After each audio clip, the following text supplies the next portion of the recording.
your main event. Introducing the hosts of Wrestling with Freddie, Jeff Dye, and Freddie Prinze Jr. What's up, everybody? Welcome to Wrestling with Freddie, Wrestling with Friends. This week, definitely with friends, because we're reaching out to all of you to ask questions that you have throughout the season. Any questions you have, as inappropriate as they may be, they will be answered. Psych.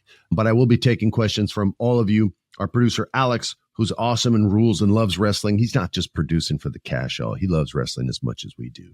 He's going to be reading the questions and or playing the voicemails. Jeff is on assignment, which means he's at 50,000 feet in the air, flying somewhere from doing a comedy club somewhere, making people laugh, making some people cry if you're sensitive. But anyway, here we go. Let's start the show. All right, Alex, I will allow how many questions today? I will allow up to 40 questions today, knowing that we won't get past 3 because I talk a lot. All right, this first one comes from Reeves Loves Roads and Wrestling on Instagram. In your new wrestling venture, will you be able to give your opinion on getting and bringing in new talent? 100% yes. I'll never throw anyone under a bus. I don't like doing bad business, even if someone does bad business on me. I just don't. Maybe that's not true, but I think it is. But I'll definitely talk about the process of trying to get people that I'm passionate about. If something unique happened as far as how I got them excited and they're comfortable with me sharing the story, then yeah, I'll share everybody's story. But you always have to make sure that, everybody involved is comfortable with that. I've told stories that make people laugh and heard from actors later on that were like, man, I wish you wouldn't have told that story. Like, it was kind of embarrassing. And I'm like, oh, I'm so sorry. I thought it made you sound cool. You beat that guy's ass. And he's like, yeah, but I got kids now. And, I don't want them knowing that part of me. I'm like, oh, that's my bad. So as long as the wrestlers were cool with me sharing the story of how I got them or didn't, then yeah, I would share everything, but both parties have to be cool with it, Reeves. What are your thoughts on former WWE superstar Tegan Nox? I think she's super talented, untapped resource that hasn't been given a chance to shine. My husband and I love the podcast and listen in every week. First of all, thank you to you and your hubs. And I like Tegan a lot. I thought she had this cool kind of 90s like rom-com look to her. You know what I mean? Like the Rachel Lee Cooks and the Julia Stiles of the world. I thought she had a great look to her. I think the problem that she had in WWE was injury. And I think she was getting hurt more often than they could trust her body to give her the push that a lot of us wanted to see for her. I loved the voice. I think she was from Wales. I love that accent. My wife worked with this dude from Wales, and when they speak Welsh, it's like it's crazier than Dutch. Y'all got the craziest language in the world out there in Wales. I thought she was super cool, and she had the shiniest wizard, I think, was her finisher, and I like that too. It always looked good. So I was a Tegan Nox fan. I just think that when your body betrays you, there's freaking nothing you can do, and a lot of these wrestlers want to get back so quickly that maybe they're trying to come back too soon. And then they hurt something else or they re-injured something that wasn't all the way quite healed. Yeah, injuries friggin' suck, and hers definitely did. This next one's coming in from the Potato Pope on IG.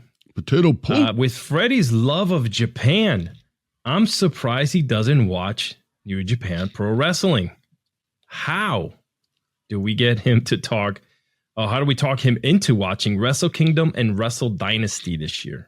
Okay, so you might not have to talk me into it because I might have watched a couple episodes over the last couple weeks when I was in Australia and having my downtime. I could not find WWE or AEW on any of their channels out there. I started going on YouTube and I went on a deep dive on NJPW, New Japan Pro Wrestling. And I watched a lot of their matches, man, because I'm not the lead of this movie. So I had some downtime. And like I said, I couldn't find any others. So I've been watching. I already like the style. You nailed me on my all things Japan. Yeah, maybe I will. It's not as hard as it was a year ago for me to find wrestling pay-per-views. Even though I'm old, I'm learning how to navigate the internet. I'm learning what Google's all about. I've even ordered a couple things off Bleacher Report. What? That's right. And I didn't screw it up once. I ordered some Uber Eats. I just downloaded that app. I'd never have Ubered before until I was in Australia. I downloaded the app and I didn't screw it up once. Not only did I get someone to come to my house and pick me up, and I didn't make them wait. I was standing outside because I'm good rider. Is that what you call it? A good passenger, a good Uberer. And I saw that it had Uber Eats on the app. I didn't even have to download it. I just pushed that on the right. And boom, I ordered Japanese food and it was Japanese food. I swear to God, I ordered Japanese food to my house and the miso soup came hot. I gave a 20% tip. Well, in Australia, you can only do 15, but on Uber, you can do up to 20. So I gave him a 20% tip because the soup was hot. So yes, I love Japan. No, it won't be hard to get me to watch. And maybe we'll even get to talk about him on the podcast next season. I really appreciate that question. That was cool. I hope your rider, or should I say your driver, gave you 5 stars because you get stars as well. So. Oh shit! You get stars? So. Oh, I'm so glad I was on time. Freddie would suck to be a 1-star passenger. Uber Eats and Uber. If the guy was cool, I don't know. Maybe he wasn't. This one comes from Peter Sirs on IG. I followed him. He's a comedian. I want to get into wrestling as a backstage interviewer or pre-post show commentator. Would love to know how I can get involved in your new promotion or any promotion. I love this podcast. Okay, dude. First of all, WWE has like an open door policy on taking resumes and things like that, reels. If you have a reel, I would submit that right away to WWE. AEW kind of already has that spot filled, I feel like, with RJ. But WWE does not. They don't have anyone that's funny. They have a couple guys that have tried to be funny on the pre-shows, but they're not. So there could be an opportunity for you there, but I would present a reel of your work. If that gets you a meeting, then you can talk about your passion and knowledge of wrestling. And then those two things combined perhaps could get you an opportunity. As far as mine goes, mine has switched so many times. There used to not be a spot for that kind of a person. And if I ever get my shit off the ground in the new way we're trying to do it, there certainly will be room for that type of a position. So just keep listening and reach out if you ever hear me pull this damn dream off. Until then, keep grinding, and I hope to see you on WWE, dude. AEW, though, I feel like already has that spot filled. Next one's coming in from 483. Tom 483 on IG. That's Big Tom. Yeah, sorry, Big Tom. Who is your favorite WWE tag team of all time? That's pretty. I might have to give you two. Oh, yeah, I might have to give you two because it's hard to rate the new ones and say they're as great as the old ones because their careers aren't done and over yet. They're still building them. So as a kid, it was probably the Hart Foundation because I was a big Bret Hart nerd. And then when I worked at WWE, it was certainly the Hardy Boys. And now it's tough. It would probably still be the Hart Foundation. I mean, the New Day is pretty awesome, but again, it's hard because they're in the middle of their journey. Like they have another 10 years before they should be compared to any other tag teams out there. And they already have a decade in the business. So those would be the three that I would give you. I'd give you Hart Foundation, Hardy. Man, that leaves out Edge and Christian. That leaves out the Dudley Boys. I mean, I even like the Italian Stallions back in the day. Was that Paul Romo and something Powers, Jim Powers, maybe? I don't even remember. But man, that's tough. I would say those three though: New Day, Hardy Boys, Hart Foundation, and that sucks to leave out Edge and Christian and the Dudley Boys, and I'm a crappy fan for doing so. There you go. There's your answer. Do you have any from the new regime, from AEW and WWE that you like, that you're following right now? You know, I like what the New Day does story-wise. As far as AEW, they focus more on tag teams, but it's more difficult to get into the wrestlers' characters in AEW because they focus more on giving a superior match than WWE. But in doing so, they've sacrificed the story and the getting to know you phase of a lot of these wrestlers' careers. Like if you weren't hip to them in the indies, then too bad, so sad. You don't get to know their story. And that to me is like, shit, how much more wrestling do I have to watch to keep up with these cats? Like, tell me who you are. It's not hard to do. They just aren't focused on it. They do it a little bit. Like they gave us a little bit with the Acclaimed. Once Daddy Ass was in the mix, you started to get to know their personality a little more, and then eventually their win and run with the titles. Private Party, they haven't given us much to get to know them. A little bit lately with the MVP stuff and them wanting to do it without him. That gave us a small sense of their motivation, but I'd like to see more of that. So it's hard, man. I like the Lucha Bros, but they're not there anymore. FTR, again, like I know who they are, but I don't ever get a chance to know why they're wrestling the guys they're wrestling. So it's hard to get a sense of what motivates both men other than we want gold, which is cool. It just, that can't be the story every time. And the young Bucks, you know, it's tricky with them because they've been given the most, so I understand them the most, but they're bad guys. I'm not supposed to like them, and I don't. So for the right reason. So it's trickier to get to know the bad guys because they don't want you to get to know them. They just want power and money and fame and influence. And so I get that from them. They're a part of the actual decision-making process in reality and in story, but they've probably been given the most motive as far as tag teams there. And for me and what I came up with on wrestling and what I like in entertainment is the reason why. And so I just need a little bit more of that. I hope that answers the question. If Jeff, like I said, I talk a lot. If Jeff was here, he would say the Outrunners with their 80s theme. He loves the Outrunners. Their handshake is money, man. They did the New Day handshake. I love that. The Arnold Schwarzenegger, Carl Weathers Predator handshake. That shit's money. When you got biceps, that's the best handshake in the world. I gotta give Jeff his 50,000 feet plug because he loves those guys.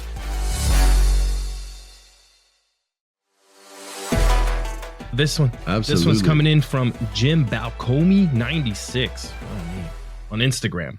Yeah, that's a tough guy name. What do you think about the C2, the AEW Continental Classic so far? I like the Continental Classic. I like the philosophy behind it. I like that there's no outside interference allowed. There's a certain level of respect and decorum that comes with that, unless you're Kyle Fletcher and you cheat to win. So I like the format of it. I don't want them to rely on tournaments to give the best matches. I'd love to see, again, I'm beating a dead horse here. I'd love to see story behind it, but it is nice to get to see these sort of dream scenario matches so quickly grouped together. Does that make sense? Like you'll get like 2-3 weeks of these insane matches without a story because you don't need it, because they're forced to wrestle in like a kumite, right? So it's much more like watching an action movie as opposed to a Liam Neeson action movie, right? Which is more character driven. Like, you took my daughter, I'm taking everything from you motherfuckers. That's more WWE. Theirs is more Jackie Chan movie, which is like, yo, I'm fighting 40 dudes and I'm going to friggin' win. And I'm going to show you how I'm going to win because I'm going to be creative with it. And that's more the AEW style, I feel like. Nice. This one's coming in from CG Kemp 79. What do you, Freddie, think about inducting matches into the WWE Hall of Fame, similar to how the UFC has the fight wing? And he gives some examples like Savage Steamboat from WrestleMania 3, Austin Brett, WrestleMania 13, stuff like that, just to change the format a little. That's pretty cool, and I could definitely see that happening. I think that's a great idea. I could definitely see the WWE opening a wing for the greatest matches of all time. I could see them doing that. They're going to run out of ideas. I mean, they induct too many people every year.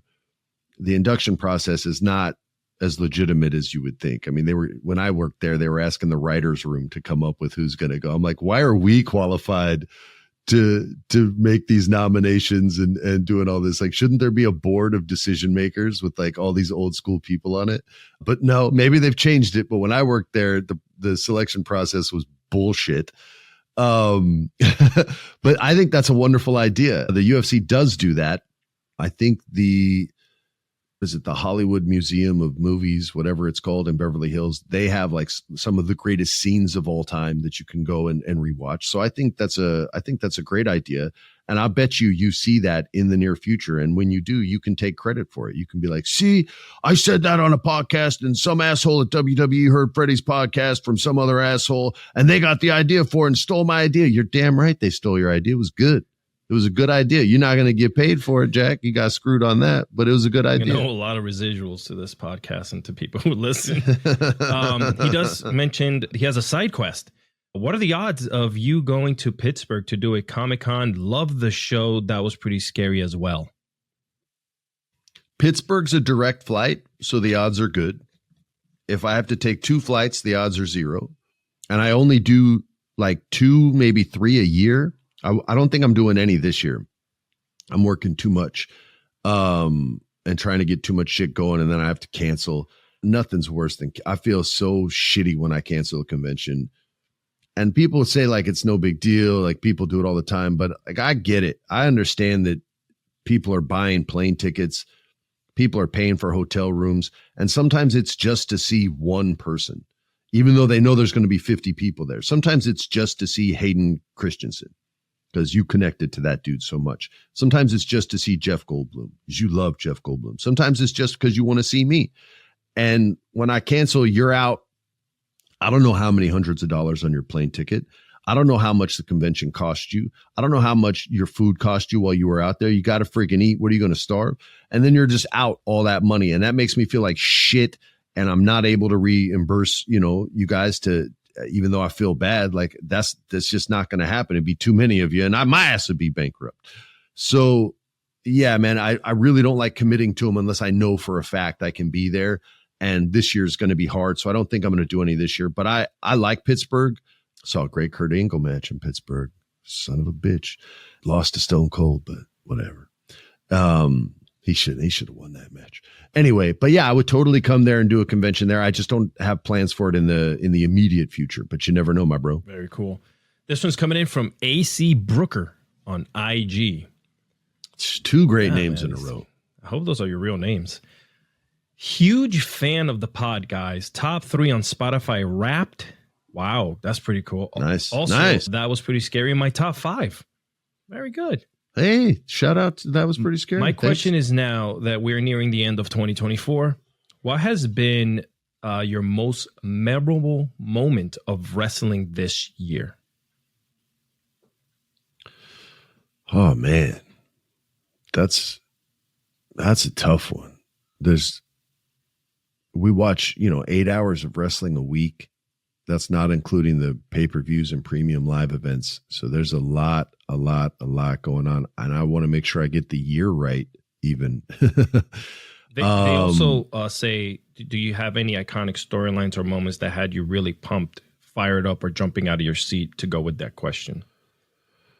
I mean, there was a moment between MJF and Will Ospreay that I thought was overlooked by almost everybody, that was so smart, when Will Ospreay says, "You're jealous that these people cheer for me." And Max responded with, "They used to cheer for me before you showed up."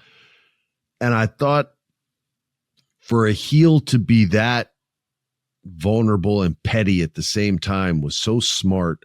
I wanted that storyline to last a lot longer than it did, and it definitely could have. And I hope these two meet up again next year for something and have some reason to fight, because that storyline was not long enough for what those two can do on the microphone.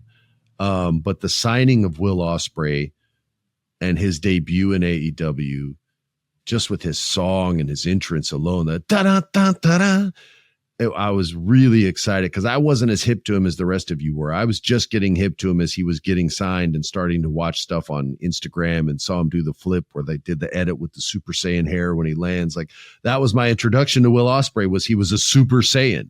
So I got really excited for that. I thought he did great. I thought when Triple H kind of shit on him and Ospreay took the opportunity to shit back, I thought that was really smart. Most of the time I don't agree with that, but the way he handled it was with such, I don't know, is dignity the right word? Grace. He's a gruff guy, so I don't know how often we apply dignity and grace to a tough guy, but that's how he handled it. He shit on him a little. He's like, hey, man, you've done some shady stuff too, my brother. So just don't forget about that. I'm not hating on you. It's just you hit me once, I'm going to hit you once back.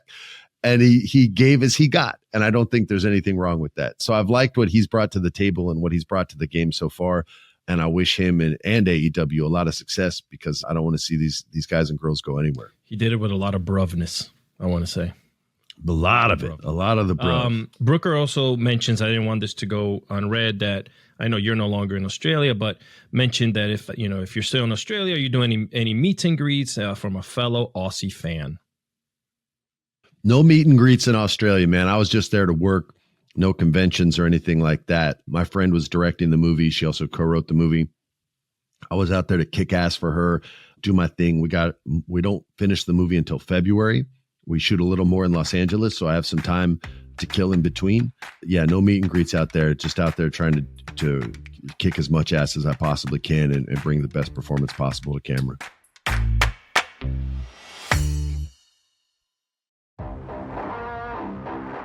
And this question that's next goes along with that. What is the process of getting such an iconic franchise like I Know What You Did Last Summer back in theaters again? Dude, I passed the first time they brought it to me. I didn't want to do it. I passed when they brought the new She's All That to me, because originally the She's All That script was super inorganic for me and Rachel to be in it. I was just like, you're just forcing us into these roles, and it's not even the characters we played in the first one. You're like acting like they didn't exist. And they're the reason people liked the movie. They related to the characters. And they were like, well, we think it'd be cool for you to be the principal. And I was like, yeah, that's not happening. Miramax just totally screwed that whole thing up from my perspective. Like, it just felt forced and weak. And I think Matt ended up playing the role that they offered me. But I just didn't respond to what they were trying to do in any way, shape, or form. And I assumed it would be the same with I Know What You Did Last Summer. And so when they first brought it to me, I was like, pass, no. Don't even want to read it. Didn't have the best experience, in the first place. Don't need to revisit it. I think this stuff can be really lame, and it's going to be forced and inorganic and shitty. Didn't even give it a chance. And then a few months later, my wife said, hey, our friend Jen has taken over. She's going to direct the movie and co-write it. And I was like, oh, that's interesting. She was like, yeah, she wants to talk to you. And I was like, oh no. And so I take the meeting and we sit and talk, and she starts pitching the Ray and the Julie characters. And it's not like forced or inorganic at all. It's very natural in where they are in their lives now at this point, and how they're going to help shape this story and these new characters that are the focal point of the movie, these new young people. And she approached the characters with such care and respect that it was not a very easy yes, but much easier to say yes than I thought it would be, because the characters were protected and they weren't, they weren't the leads of the movie, which is fine. I don't care about that, but they were still important. It wasn't just, hey, let's get all the equity that Freddie built up in the 90s and get a chance to market it and get older people to come see a horror movie too, not just young people. Like, that's what She's All That felt like when they offered it. And this felt the opposite. So it became much easier to come in and jump in. That might not answer your question exactly the way you phrased it, but I don't know if I can answer it any better, because I don't, the only other film I've done that was sort of like a franchise was Scooby. And I know I wouldn't do that again. Because organically it just wouldn't work. And I don't love Warner Brothers. I'll just leave it at that. I'm sure their feeling is mutual, or at least it was back then. It's probably all new people now. Actually, no, there's still somebody there that probably doesn't like me. But yeah, so this felt natural and nothing felt forced. So it was an easy yes. Whereas, in the past, when these things have happened, or the way I project things will happen in the future on other projects, it's a very easy no. Do you need to get permission to use the name of the film? Are there a lot of steps into that, like into bringing a film back up from the dead, basically? No, I mean, it's still the same person that owned the rights is still involved with this one. So there's no process at all. That only exists when you're originally getting the rights from Judy Blume herself back in the 90s when we first got it. And that only was purchased and approved because of the success of Scream. Without Scream, there is no I Know What You Did Last Summer. A lot of people confuse them and think I Know What You Did came out first. We wouldn't have been greenlit if Scream didn't make $1 bazillion. Kevin Williamson, who wrote Scream, adapted I Know What You Did Last Summer from the book to the movie. The movie's much different than the book. I think it's much better than the book. There's not a lot of action in the book. But yeah, there is no I Know What You Did without Scream. And that's kind of how horror works. You know, it goes on these 10-year runs where one movie opens the door for a bunch of movies, and then they kind of water down the movie that got them all the opportunity until they're no longer valuable. And then the business gives up on them the second half of that decade. And then a new movie comes out made by a new director, or sometimes an old school director with a new lease on life, and finds a new idea. And they're trying to outdo what the other directors have done before. And that's why it evolves so much more quickly than every other type of movie, because these directors are constantly like, well, crap, I can't do this because people have already yelled and screamed. They're not going to see the same scare twice and scare. I got to find a new way to scare people. That's why James Wan turned I Know What You Did Last Summer into a comedy, and nobody screams anymore. They laugh at it because, you know, he's making these morality horror films, right? Where it's like, if you want to escape, can you chew off your own ankle like a wolf? Like, you know, it just changed the way we looked at horror, which was really, really cool. I love James Wan. I'm not shitting on him, but fuck that guy.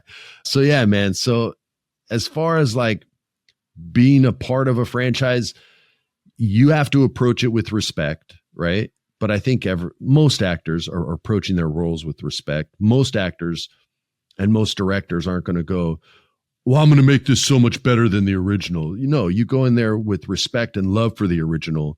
And in doing so, you have a chance to maybe have it better received or maybe not. But if you go in there, and I know I've seen some actors and some directors say, oh, I didn't even watch the source material, or I didn't even read the book. And it's just like, if you think that's making you sound cool, you're wrong. Like, it just makes you sound ill-prepared and lazy. Like, why wouldn't you want to have as much? Well, I want to go in fresh. You're going to have your own ideas based on how you were raised and you receive information. Like, it's your performance no matter what. But it's intelligent to show respect to the material that you were offered, because usually it's something that people plan on being super successful because it's an intellectual property. It's an idea that someone had that was successful and that a studio believes they can make money on. So maybe give it a view. I read the book for I Know What You Did Last Summer, and I watched the cartoons for Scooby-Doo, and I would approach any sort of franchise thing the same way. So I think that's the best way to approach the franchise, if that should answer your question completely. Yeah, that was good. This last one is not really a question. It comes from Matt Teals, 1995. What up, Big Matt? I really wanted to say thank you, and it was lovely to meet you in Australia. I'm a huge fan of the podcast. They met you in Australia. Matt Teals, 1995. Dude, why didn't you say where we met, Matt? I met a handful of people in Australia that said they were fans of the podcast, and it was tripping me out. We were getting so much love in Australia. I had like 4 people come up to me and be like, hey, I like the podcast, man. One guy said, fuck Jeff. Oh, my God. For real. Some Australian guy's like, fuck that Jeff guy, but you're all right, mate. I thought I'd hate you. I was like, well, I appreciate that you don't hate me, but Jeff's all right too. He's like, I'm sure he's fine. But F that guy. So he got mad at Jeff for something. But yeah, man, thanks for the shout out. Thanks for the love. I appreciate it. Australia is one of my favorite places in the world. We shot the first Scooby-Doo there, and I lived there for 5 months. We were there. I didn't get to bring my dog because you guys have crazy quarantine laws. Your dog has to be quarantined for 6 months, or at least back then they did. I'm like, man, I'm only out here for 5. Like, what? Like, I can't do that. So I didn't get to see my boy Tyson. He was this 120-pound Akita. He was such a stud, and he was all muscle. You're like, 120 pounds. Was he fat? No, he wasn't fat. He was svelte, baby. And I missed him so much. But we were in the Gold Coast, which is like, if you like gambling or golf, it's amazing. But if you don't, it's not that cool. And I was in my 20s and not into either of those things because I'm not in my 60s. And so I would cruise down to Sydney every single weekend. And that was my city. That was my vibe. Those were my people.